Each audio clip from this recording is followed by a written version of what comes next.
Hi and welcome to another edition of Mailbag.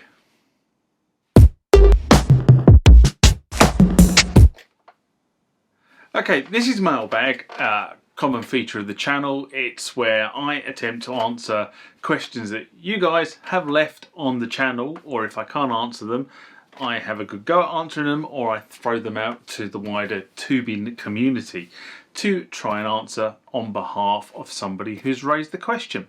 Now, we'll get into this mailbag. Remember, like, comment, subscribe to the channel. Go over to Instagram and follow me there. Go over to Facebook, follow me there. That's where the normal notices are. And consider becoming a Patreon.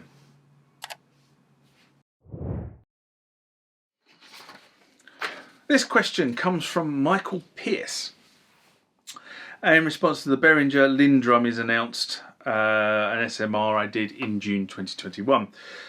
Man, this thing could be a DMX or any sample-based drum machine, since it's a sampling drum machine with bit options, even a 707. And it could be. So this was in the summer. Behringer announced that they were building a LinnDrum, and it looked to be using the same form factor as the RD9 and the RD8 that Behringer have released. And bearing in mind, I'm still waiting for my RD9. We may not see this LinnDrum clone for probably over a year. Manufacturers are really having problems at the moment with chip supply, and that's affecting the delivery of all kinds of stuff in the musical instrument market, and probably an excuse to put the price up.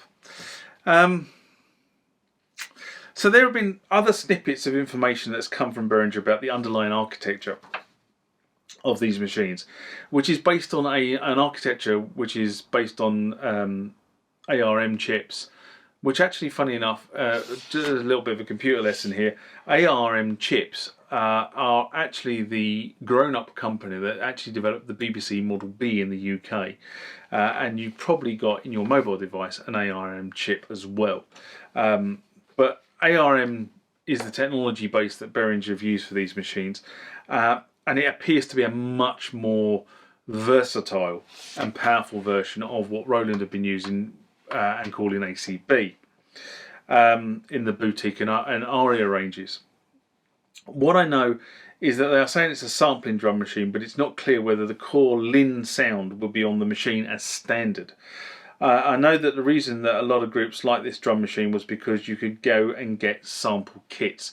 So if you've watched the Behringer restore of a LinnDrum, you will see that they bought their LinnDrum from Tears for, or I don't know whether they bought it directly from Tears for Fears, but Tears for Fears owned and used this LinnDrum on a lot of things like songs on the album Songs from the Big Chair. Anyway, Behringer bought it and they've restored the LinnDrum back to rude health. And anyway, the reason I digress onto that video is because on that video what you saw was the box of EEPROM chips that had to be inserted to change the drum kit. So nowadays we do a dump down USB or SysX, but back in those days, if you wanted to change the sound, you opened up the machine and you pulled the chips out and you put the new chips in. So that was basically, I think, what we're kind of looking for from this LinnDrum. There is a video, I mean, I just talked about this, but the Tears for Fears video. And now this is a feature set that Behringer will bring to the table. I wonder whether they will actually take those sounds they got from the Tears for Fears, and that will be one of the drum kits. So it would be really interesting. But the problem is we haven't got enough detail on exactly what's going on with the LinnDrum. They've done a lot of teaser type stuff on YouTube and Instagram to get us interested, but it's kind of stopped at that point. I suspect that rather than EEPROMs, you'll have a mechanism in the drum machine to allow you to capture samples and be able to manipulate them on the platform. But really, we don't know, is the honest answer.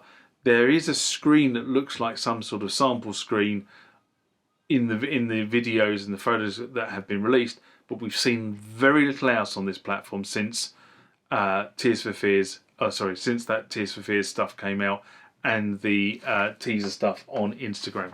So, thank you for your question, and I think that was a really good one to challenge us on. This question comes from Jason Lee, and this is in response to the Factory Voices Roland JX-8P video I did in July 2021. And Jason writes, I love my JX-8P. It has one single bad key at the D1, so if anyone knows how to replace it, I think he means DM me. But so the key thing about if you've got broken keys on synthesizers, anything to do with synthesizers, first thing is try to get hold of the service notes. Now that is easier said than done. Now, if you're talking about sort of 80s Rolands, 80s Yamahas, 80s Korgs, a lot of those service notes are actually on the interweb. You just need to go and hunt for them. I have a lot of them, and my idea is that I will start making those available through the website. So if you haven't visited the website and you haven't subscribed to the website, go across and do that now. Plug, because you'll get notified when new content goes onto the website. It's very much a work in progress at the moment, okay? But the idea is this sort of stuff will go on against the relevant synthesizer, as will other videos and stuff like that will be linked to the synthesizer notes. Anyway, that is work in progress, so I apologise, I didn't mean to sort of waffle on about that. But it will be one of three things that will be causing this problem. A broken track, a broken tab on the key, as in the bit that makes contact, or a broken switch. And according to the service notes, this is a mechanical switch on this particular keyboard. It's not the membrane style keyboards they brought in on the D series and the later synths all went across. So this thing here has got a circuit board with a membrane synth on top of it. The JX-8P, according to the service notes, or according to the version of the service notes I read anyway, is mechanical. So it could be the switch has got.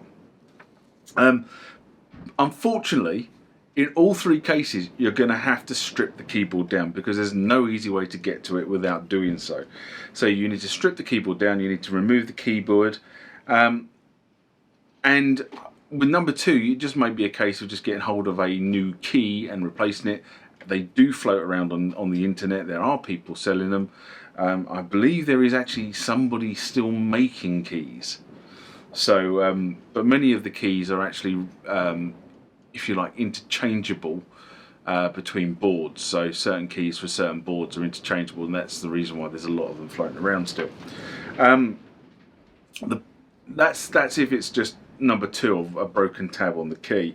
The other two options are probably going to require you getting the old multimeter out and actually trying to work out what is actually broken. Is it the switch that's broken, or is it the circuit from the switch that's broken?